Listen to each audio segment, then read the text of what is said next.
All right, good evening, everybody. Just want to go ahead and get started right on time so we can be respectful of everybody's time.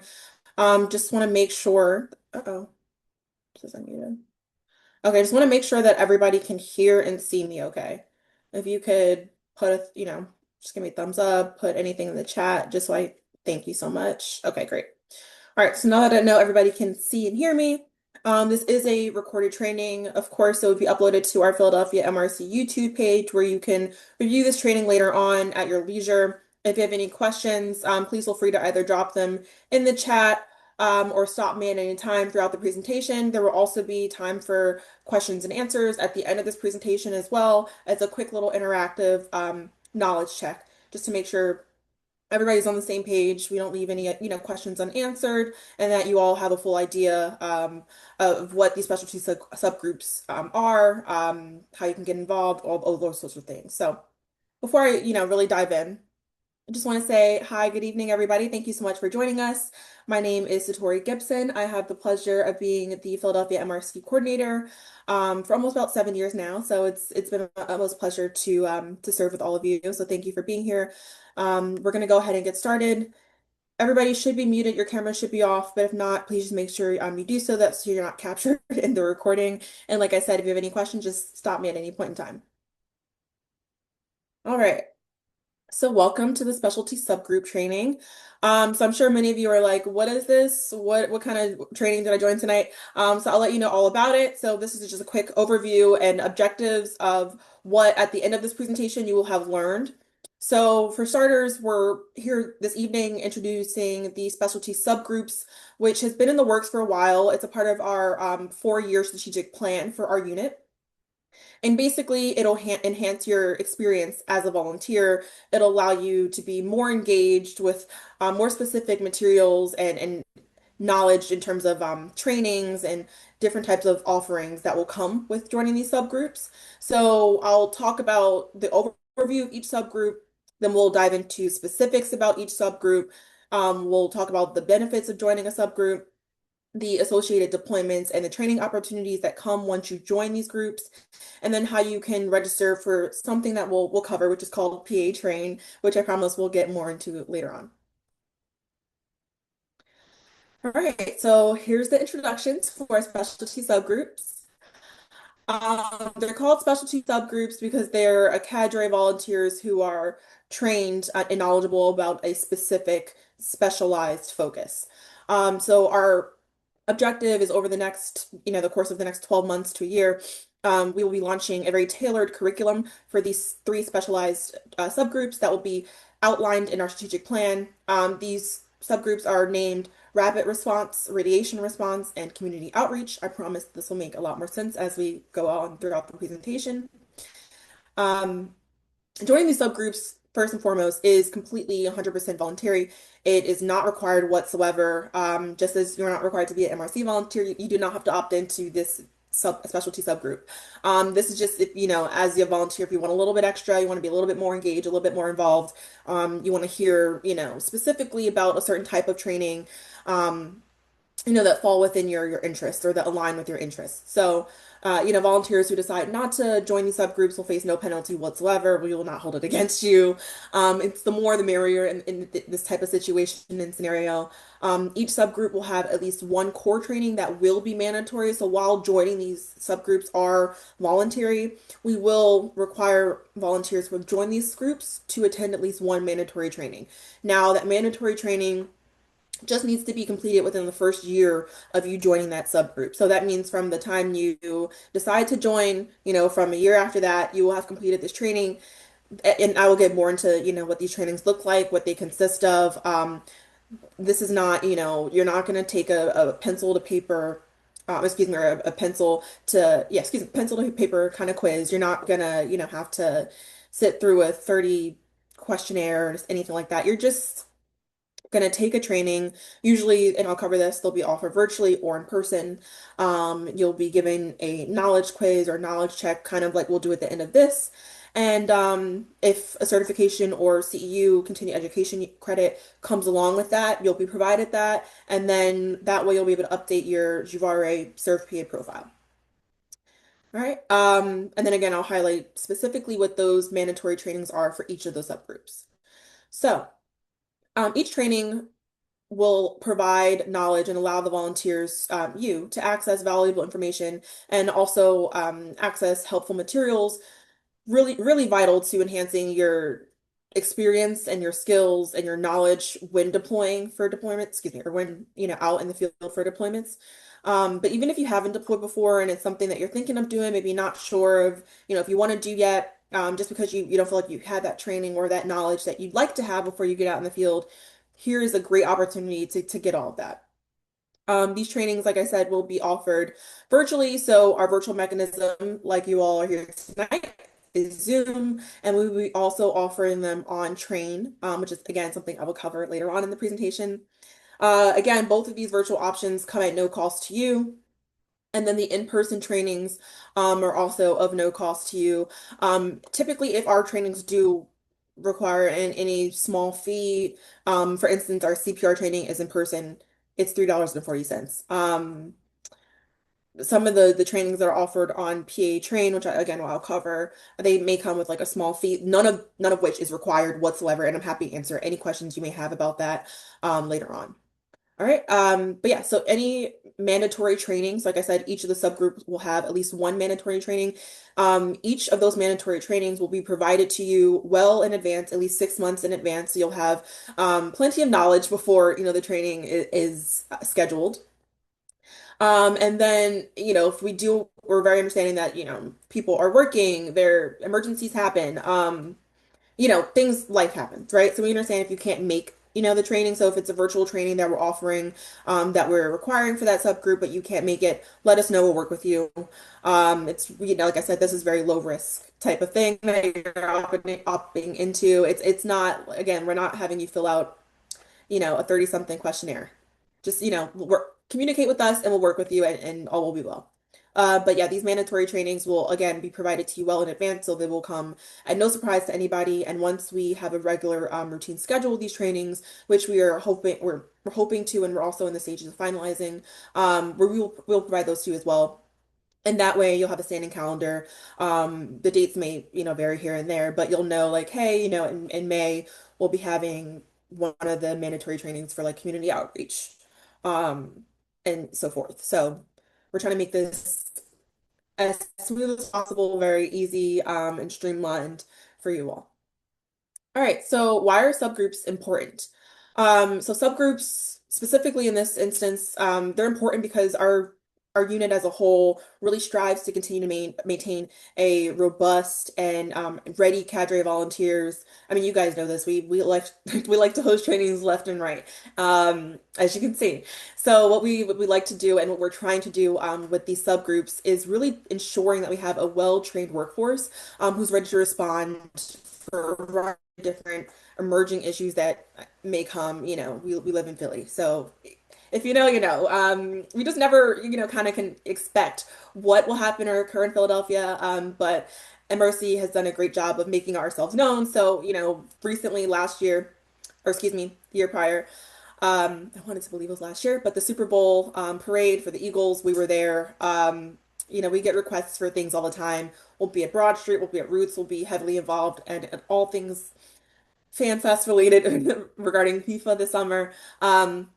So we're involved in a lot. So basically, these subgroups are to ensure that we have a strong cadre of volunteers who are ready to go and ready to, serve when needed. This initiative serves and it strengthens our emergency readiness, our volunteer retention, and preparedness, not to mention the community trust that we have. Having the blue shirt MRC logo, boots on the ground in the field, really does make a difference in ways that you may not notice, but MRC has become a very popular name, especially here in Philly. So, having that recognition and that community trust is really important.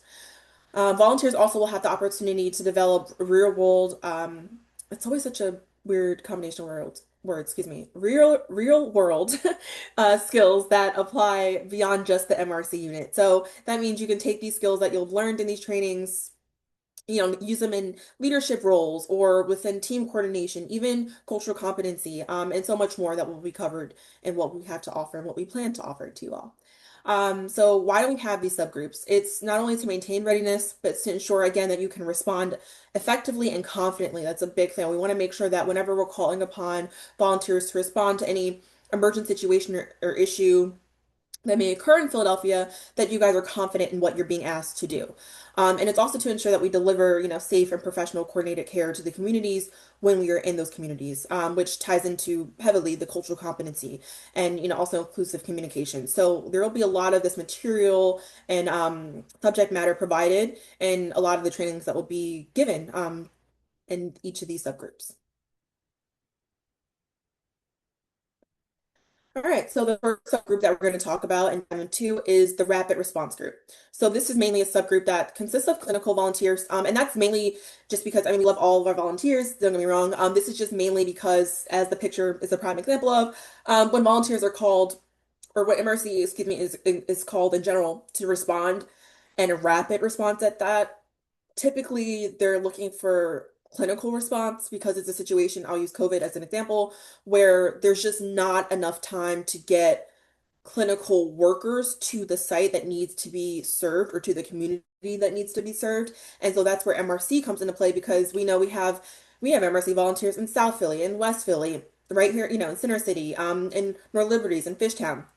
We have volunteers everywhere. So in that instance, it's very easy for us to get a large cadre of clinical volunteers to be able to rapidly respond. Not to mention that we have, large, hospitals and university hospitals, right here in Philadelphia, Jefferson, you have UPenn, you have CHOP, or excuse me, HUP, you have CHOP, you have Temple, all these different type of hospitals, with all these different types of clinicians with various backgrounds, which is mainly why this rapid response group is comprised of clinicians. And really, clinical volunteers are typically um, very much prepared and willing and able to be called upon and deploy for short notice because that's typically like the work that they are or the field that they work in. So just in that sense, that's how this rapid response group was comprised of. But this is the only group that is comprised of mainly just clinical volunteers. And if you don't see your specialty listed here, feel free to ask a question about that or be like, hey, like I didn't see mine listed. Could I potentially be involved? I'd be happy to answer those questions. And these are just examples. Okay, this is not, strictly what it's limited to. But again, as it says, if you're medically credentialed, you're welcome to join this group. All right, the associated deployments and trainings for this subgroup. So specifically, the spontaneous special events and emergent responses are primarily what these trainings focus on. So again, I use the Eagle Super Bowl Parade as a prime example. A celebratory event or any celebratory events, like we'll see here again this summer for America's 250 and all the FIFA World Cup events going on. So like I said, those are just events where we're typically not expected to deploy, but because they're spontaneous, they happen. They need, people. They need people to step in and kind of support the situation, the workforce. That's where we're called in, and that's where we respond. Another example would be something called a Community Reception Center or CRC. If any of you joined us on Saturday, March 7th, last month, we had our community reception training and exercise where essentially we walked volunteers through what a community reception center is. This is why we use acronyms, public health, because too many words. We walked volunteers through what a CRC is, how volunteers played into the roles of CRCs, and what mechanism they'd be called to respond to support the CRC itself. After the presentation, volunteers went through 2 rounds, both experiencing what it would be like to be a regular Philadelphian walking through the CRC or staff member slash volunteer working the CRC. We also, deploy to things such as community vaccination clinics. For instance, COVID, the picture you saw on my last slide, that was a prime example. That was from CBP or Citizens Bank Park way back in 2020 when we first started doing the drive-through testing sites. Fun fact, that was actually the first Philadelphia drive-through testing site during COVID. And we were there. And that's just a prime example of how volunteers can assist with community vaccination. And then mass medication or pod operations here we go with our acronyms, but POD stands for points of dispensing, similar to our CRC. So we just had a POD exercise actually, which we invited everybody to in the MRC. That was on March 24th. And that's essentially where we set up for a situation, we were creative and had, a scenario of a pneumonic plague. And what will we do if a pneumonic plague hit Philadelphia? And so we had volunteers and other PDPH or Philadelphia Department of Health staffers come through the point of dispensing. We set it up in a conference room, not that's how it would be set up in, real life. It'd be set up at like a library or community center, but we set up in a large conference room and we had folks come through to test out how effective our pod was. How effective could we dispense the medications that we needed to get to Philadelphians in an emergent situation? And so that's an instance where MRC could potentially be involved, who are engaged or, excuse me, involved in this rapid response group. So those are the four different types of scenarios, the trainings that will help prepare you to deploy and respond to those situations are the following. So the first one is the mandatory training that I mentioned will be identified for each of the specialty subgroups. The first one is the spontaneous and special events and emergency responses trainings. This is just general. These are typically labeled for instance, the next one we'll have will be the Broad Street Run info session, or better example, when we do FIFA this summer, before volunteers deploy, we'll do a FIFA World Cup Fan Fest info session, just so volunteers can have all the information and pertinent details that they'll need before they respond. When the Super Bowl, the Eagles Super Bowl happened a few years ago, we had a specific info session about that, just so you can learn specifics about what you'll be expected to do, what your roles are, do's and don'ts, all those sorts of things. So those are the only type of mandatory trainings that we would require for this subgroup. Those kind of differ depending again on the situation at hand, whether it's a celebratory event or whether it's a pod or a CRC or a community vaccination clinic, like I mentioned. All right, the other two trainings that we'll offer but will be optional, we offer these annually. We have a winter emergency preparedness training, which very explanatory. It helps you prepare for winter emergencies. We also offer, and we'll be offering, slight plug, we'll be offering this coming up, which will be the extreme heat preparedness training. We offer these every year. Obviously one in the winter and then one in the, one in the fall and one in the spring, to prepare for both winter and summer. These trainings are offered virtually. They'll be also recorded and uploaded to our YouTube page. Previously, we've offered the extreme heat preparedness training in person. We're converting to a virtual platform just to make it a little bit more accessible for everybody.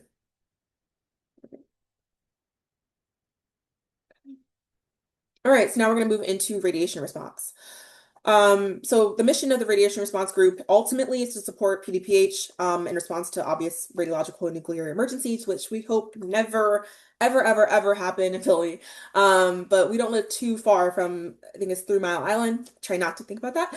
But now that I think it's reopening or something they said in the news, this is a great time to also introduce this group. So with the subgroup, this will primarily consist of all the different specialties that you'll see listed here, ranging from health physicists to, radiation safety officers. Basically, if you are someone who specializes in these professions, or if you are just someone who would like more experience learning about radiation protocols, radiation emergencies, what our plans would be in that instance. We had a training last year about that, I believe. So if you're just interested in this, you're welcome to join this group. It's primarily open to health professionals, but anybody who's interested can volunteer, or opt in to join this group. Any volunteer who's interested um, in assisting what we call, again, a CRC or community reception center, should definitely opt in. If what I mentioned at the previous slide about our pods and CRCs, if that piqued your interest, feel free to join this group. This will be a lot of information that will be provided surrounding, just radiation 101, and actually can move on to my next slide, talking about trainings and deployments. So again, I mentioned the CRC, the trainings that will be covered. The mandatory training will be the radiation response one-on-one, which is the basic knowledge training offered virtually online.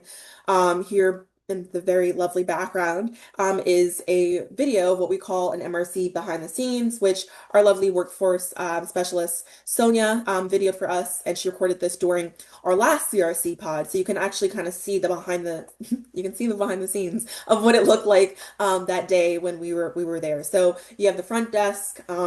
Where essentially we have the data collectors, people were coming up with their head of household forms. They go through the mechanism of what it would be like to walk through a real pod. This training we actually had at Jefferson. So again, we like to make sure all of our training and materials are accessible. But yeah, this was a fun day, and if you want to learn more about that, please let us know. But the other trainings that additionally will be offered to the subgroup will be a CRC training and exercise, again, that I just mentioned, and we'll also be doing chemical and biohazardous, radiological, nuclear, and explosive training and exercises, or CBURN for short. We had a really great training a couple years ago here at Jefferson, actually. We do a lot of our virtual, or excuse me, in-person trainings here. And it's just a great space. As you can see, it's open. We have a great auditorium where we can do both the presentation and then the actual exercise and have you as a volunteer walk through what it would really be like in the moment of a pod or a CRC. Just a really great experience. So if you're interested in any of those, please let us know. And this will be a great group for you to join. All right, so community outreach. This subgroup is consists of both clinical and non-clinical volunteers, so anybody can join this group. Primarily, we call upon this cadre volunteers to service communities and neighborhoods within Philadelphia. Typically, that is by foot. We do believe on boots on the ground. When I say that, I really mean that. As someone who actually was part of the start of this canvassing initiative in our program years back during COVID. If any of you, which I can't, if you missed it, I don't know where you've been during COVID, but all of the social distancing, the blue safety masks, 6 feet posters that were plastered all over our city and our restaurants and businesses. That was us also. A large part of it was us in collaboration with other colleagues of ours within the health department. But we did a huge canvassing initiative to make sure folks knew what social distancing was, how to properly mask, because it was an important, public health concern at the time. So we continued that initiative throughout the years, and we've continued to have volunteers canvass, and now we have a whole outreach unit that focuses like all about the communities, all about how to get public health, trusted public health information out there to Philadelphians because that's essential. And so a lot of what our volunteers do is we go out into the communities, we talk to local business owners, we talk to local residents about whatever the important or relevant public health issue is at that time. So, like I said, during that time it was COVID. But a lot of this just goes to support community outreach initiatives, to prepare communities to respond, if there was ever a disease outbreak, or any type of severe weather events, that would disrupt any type of operations in the city, or any other public health emergencies, like I mentioned. All right. Associated deployments and trainings for the subgroup would be comprised of, so you have for deployments, you will have extreme heat canvassing, which is tied into that extreme heat training that we have. Last year, we actually did a two-part, so we did a presentation and training on extreme heat and canvassing, and then we also did a canvas afterwards. And I'll do another plug here and also plug at the end, but we will have a trusted messenger training, which is listed on the right here, coming up, which is scheduled for May 4th. And that kind of ties hand in hand with any of the deployments that are listed here on the left: rapid response canvassing, emergency sheltering, community events. All of these is pretty much covered under the trusted messenger training. That'll pretty much tell you what it means to be a trusted messenger.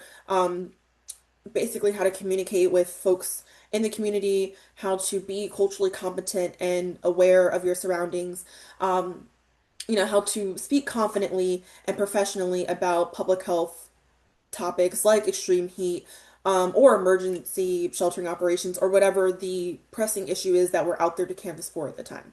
This is the one mandatory training that we have offered for this subgroup. We are looking to identify additional trainings for this subgroup that will come out later on. That those are just in the works right now, but primarily this is a boots on the ground in the community if you really want to be involved in the work that's being done and the very important work that's being done with getting this information out there. This would be the group for you. All right. So benefits of joining. So there's lots. So first off, so the tailored deployment opportunities that I mentioned that would pique your interest, specific interests at that. Again, with all the different trainings that we will be offering, even with the mandatory ones that will require once you join, all of those will give you a wealth of knowledge and also they're really interesting. I don't know if you guys nerd out about public health and emergency responses like I do, but they're really engaging, and we try to source materials for you guys that are visually engaging, that it's not dry material, that it's something that it's applicable to a real life scenario.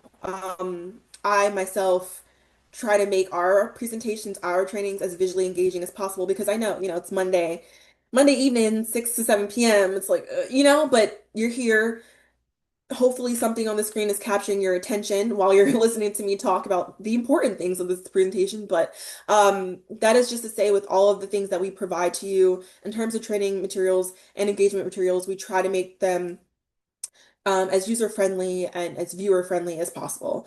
Um, and also, like I said, if you want any specific information or any specific trainings outside of the ones that we offered, please just let us know. We're very open to feedback and we'd very much like to hear from you because we're always looking to enhance your experience. So please let us know what you'd like to see more of or less of or whatever the feedback is.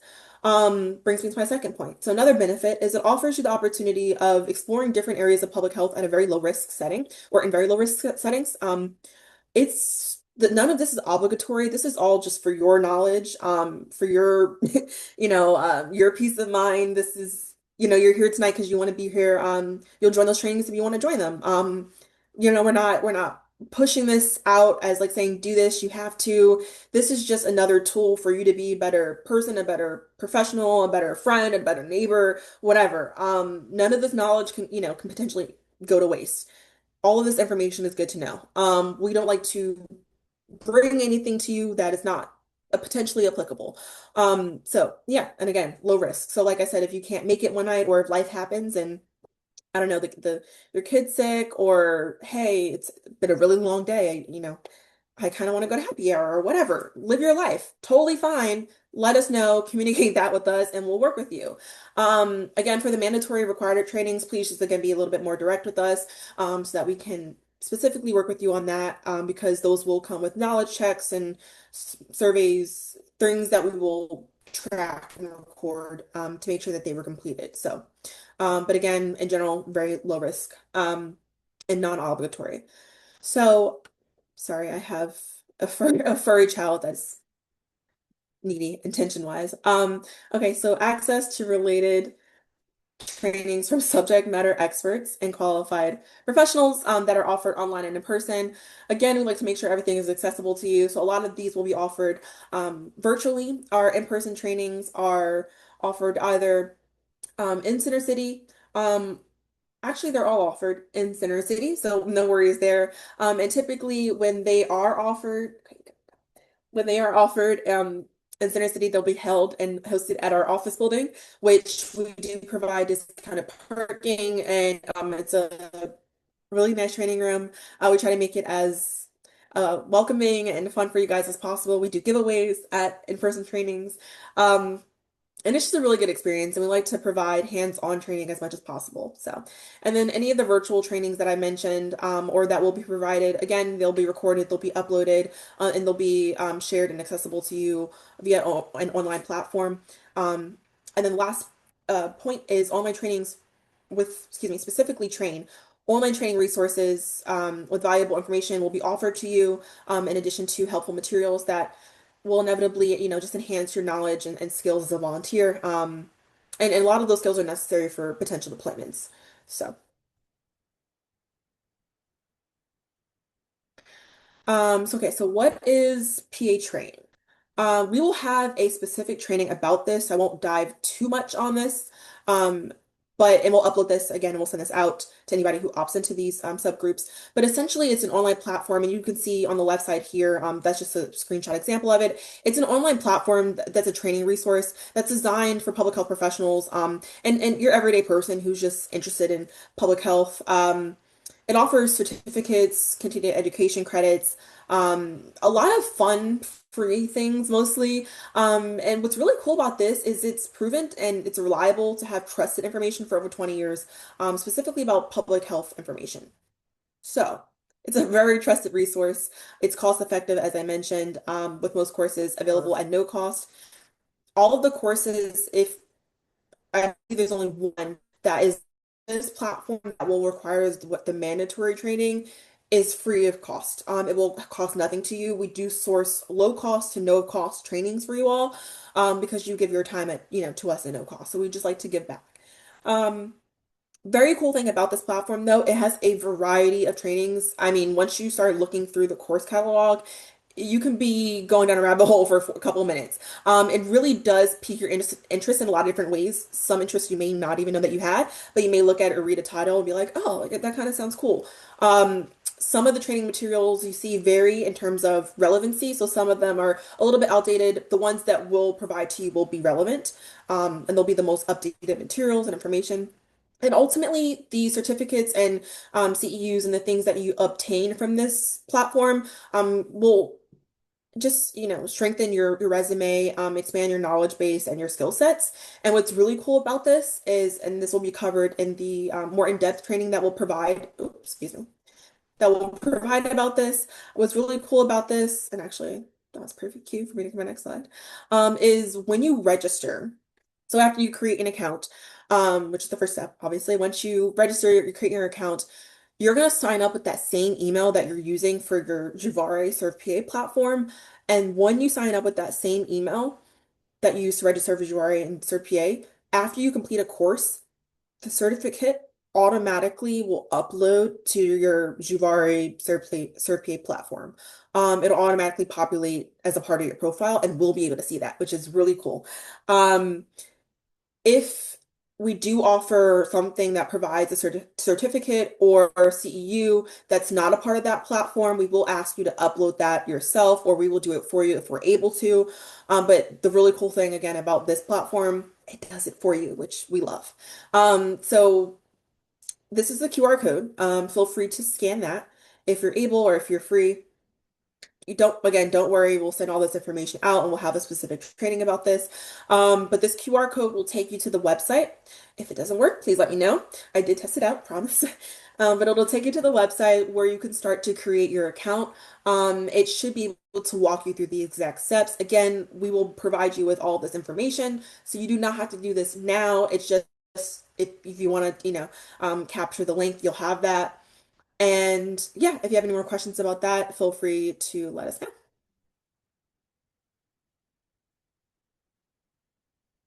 All right. All right, so just a few reminders before we get into the fun stuff. So participation for each of these subgroups is completely voluntary, it's completely optional. We only want you to join them if you want to be in them. We are doing this for you. This is just for your knowledge, even if it's just for funsies, even if you like listening to these, trainings as a podcast on your way home from work, love that. Whatever works for you will work with you. So again, completely optional. You are able to join one or multiple subgroups, again, if it piques your interest. And excuse me, my dog is trying to get out of my office. Um, and you will receive notifications from Juvari and ServPA directly about this. So when we send out any relevant materials related to these subgroups, and when we, excuse me, I'm just gonna,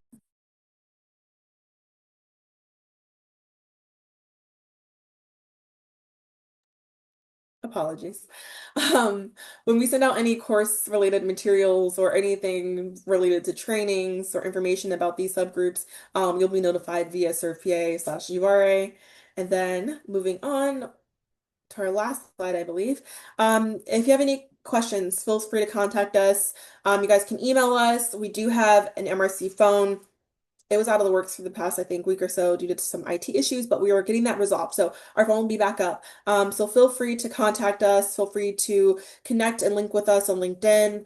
You guys will be getting notifications from us moving forward through Serve PA Juvare. We'll be creating notifications specifically for each subgroup, so get all that information. And I believe that brings us end of this presentation. And with that, while you think of your questions, I'm going to pull up a very, very optional um, knowledge check. So if you would like to participate, which I hope you do, this is just for funsies, okay, just to see not only how well I did in explaining these subgroups to you, but also to gauge your interest in them, and just to get some real-time feedback. So if you wouldn't mind, I would greatly appreciate if you could scan this QR code. It should be to the right of your computer, right over there. Or maybe it's that way if I'm appearing on the other side of your screen. If you could scan this, give me a thumbs up, that'd be great. I'll give everybody a couple seconds, or excuse me, a couple minutes to do that. Um, if you do not want to participate, no problem whatsoever. You're more than welcome to sit through it. Or if you want to enjoy the rest of your evening, feel free to do that. And thank you for joining us this far. But this will be fun. Or at least it was fun for me. I love making these for you guys. Again, I'm trying to do more interactive training components. So. All right, I think, let's see, I just want to make sure. All right, I have a good number of people who have joined. If I'm waiting on anybody, just drop something in the chat. If not, and if everybody's good to go, can you give me a thumbs up, please? Okay, I'm seeing more thumbs up. Okay, great. Awesome. We're going to go ahead and get started. I don't know if any of these slides have music. They did not want to listen to them, so I apologize if they did, but hopefully they don't. Let's see. All right, so first things first, just need to gauge how awake everybody is. How are we doing? Did I do a good job with keeping you guys up?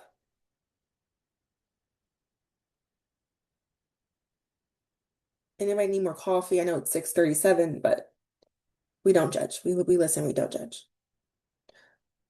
Okay, cool. Nobody's ready for bed. That's a good sign. Cool. All right, we're gonna move forward.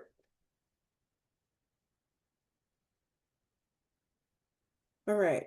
So I just want to gauge, were the learning objectives clearly defined in this training? Were they sort of kind of defined, but I didn't follow up on something? Did something not make sense, or did I not reconnect something from what I mentioned in the beginning of the presentation? Feel free to be honest. All of this is anonymous. Nobody can see who's saying what, not even me. Okay, cool. I like 100%. Great. Um, looks like I might be waiting for one more person.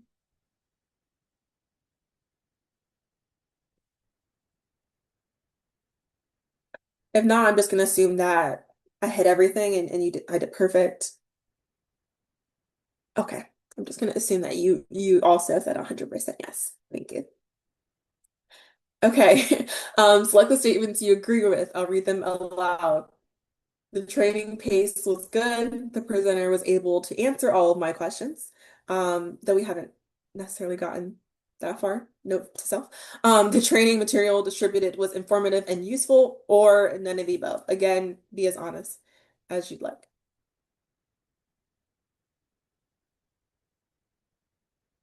Love that.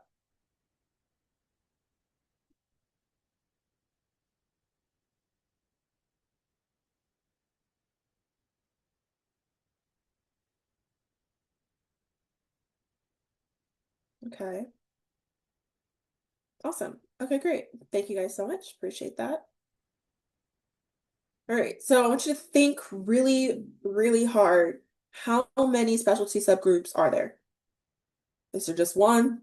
Solo? Is there two? Maybe three? How many are we offering? Again, just checking to see how we could kept you throughout the presentation. All right. All right, we're looking good. I think it's safe to to assume everybody got this correct, which they did. Yes, there's obviously three subgroups, which are rapid response, community outreach, and radiation response. After this training, are you interested in joining one or potentially more of the subgroups that I presented on? It's okay if you say no. No feelings hurt. Totally fine. Be honest. Cool. All right. 100% yes. Love that. And which specialty subgroups or subgroups are you interested in joining? Is it radiation? Are we thinking about rapid response, community outreach, all three? Because why not? Cool. Awesome. Awesome. Awesome. All right. And lastly, this is just open to you. Feel free to drop any of your thoughts, comments on how it can improve this training session. If you need more information about one subgroup than the other, if I should have spent more time talking about this rather than that, I'm open to anything you guys have. And I'll give y'all like a minute to jot down. It doesn't have to be lengthy. Again, you can feel free to email this after the fact, totally fine too. Cool. Or say NA, nothing. Love that. Thank you. If I'm doing everything great, then that's good to know. Okay. All right. If you can give me a thumbs up if we're ready to go to the next slide. I just don't want to cut anybody off. Pause for questions. Okay, cool. Cool. Okay, so pause for questions. Spend some time with trained PA. It's asking for categories to register and not. Got it. Okay, not MRCs. MRC is not listed. Okay. It was enough of an overview. Specifics will come with training. Thank you. Thank you. All right. This is just the QR code if anybody got kicked off and needed to rejoin. But you should be able to drop your questions in the Q&A if you have any questions, or if you want to drop them in the chat, feel free to do so, which I'm going to check right now. I do see a question. All right, so will non-clinical MRCs have first dibs on the community outreach subgroup deployments since there's subgroups non, sorry, where did it say? Okay, so this person's understanding, or excuse me, this person is asking if non-clinical volunteers who join the community outreach subgroup will have first dibs on deployments because they're not clinical, and that's basically the only subgroup that's not for clinical staff. Um, yeah, I mean, the way that these subgroups will work is the people who join them will be the first to receive notification or information about specific responses. So how to work for community outreach is when I get a request for MRC volunteers to support a specific community outreach event, whether that's canvassing, which we have coming up, by the way. I did post that on the Juvari Sophia platform if you're interested. But it'll be for deployments like for outreach if we have canvassing coming up or a tabling event or something related to that. I will send that notification out specifically to the community outreach subgroup first before I then send it out to the rest of the MRC volunteers, if that makes sense.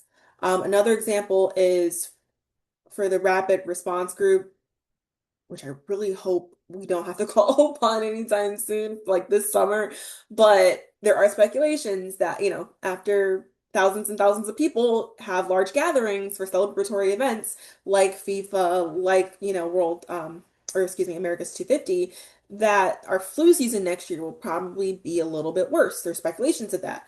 Or speculations of just some type of other communicable disease that may present itself after these large gatherings. In that instance, if we have to quickly and rapidly set up a community vaccination clinic or something of that sort, something that's, more so like what we did during COVID or Mpox, that would be sent out to the rapid response group first before we open it up and send it out to all volunteers. Now, when we send it out to all volunteers, what I mean by that is the people who opt in to join the rapid response group will receive that notification first, but everybody else who did not join into that group, so it could be other clinicians, other non-clinicians who did not join the group, everybody will receive in time, only after the rapid response groups receive that notification first. Does that make sense? Okay. And then the same thing for radiation response, which I again hope we never use. But if we had some type of radiological or radiation emergency and we needed MRC, it would go to the notification would go to that group first. And that's what we look for staffing before we look to the rest of the volunteers.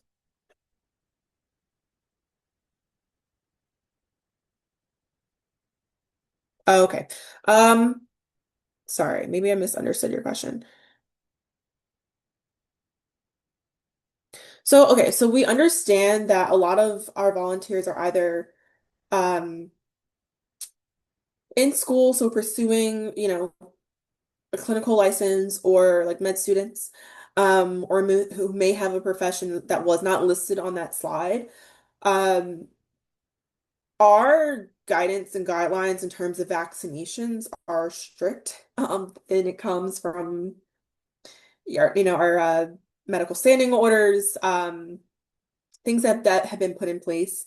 And so when it comes to vaccinations and things of that nature, it primarily would be physicians and nurses and people with those specialties. And we understand that like more volunteers want to be a part of that group. And if you just want to come for the knowledge of it, I'm totally open to that. And my apologies if I didn't mention that earlier. If you just want to come and learn about the subjects or the things that be presenting on and provide the materials for, you're more than welcome to do that. We're not restricting this and be like, no, you can't join. It's just you wouldn't be deployed. And we're gearing the materials catered towards these groups for the professions that would be reflective of the folks who join the group, if that makes sense. Um, yeah, and I'm happy to talk more about that if you'd like further explanation or clarification. But yeah, they're strategically focused for the needs of our unit, and for just kind of how we typically would deploy in the past.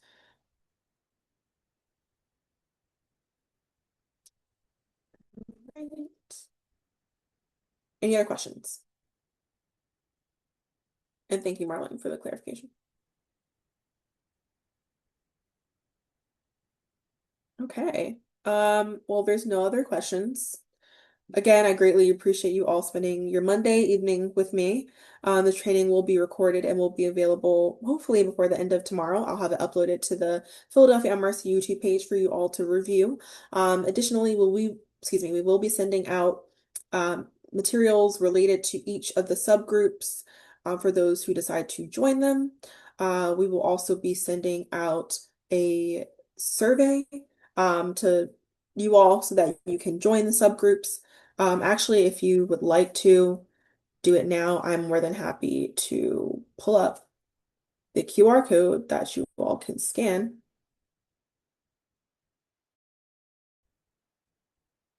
If you want to do it now, if not, I will send this out as a notification anyways. But the QR code that I will pull up will allow you access directly to the survey for the specialty subgroups, and my apologies for not including that in the slide. Um, see, here we go. But it will essentially give you information about each subgroup. You can select which one you want to join, and then you'll receive more information about that. If you don't want to fill out the QR code, that's totally fine. You can also email mrc@phila.gov, and we'll send you the information. When I send this link out, and the recording and everything, I will also have information included in there about the next steps for the subgroups. And I think I'm still sharing my screen, so you guys should be able to see. Stop the Bluetooth. No, this is not the right side. Okay, I'm just going to send you guys that information. I apologize about that. Okay, I'm going to check the chat one more time. Think we're good. I, again, appreciate all of you hanging out with me on a Monday, and I will see you later. I'll hang out if anybody has any questions, but if not, Thank you for your time. I appreciate it. And thank you for your volunteerism.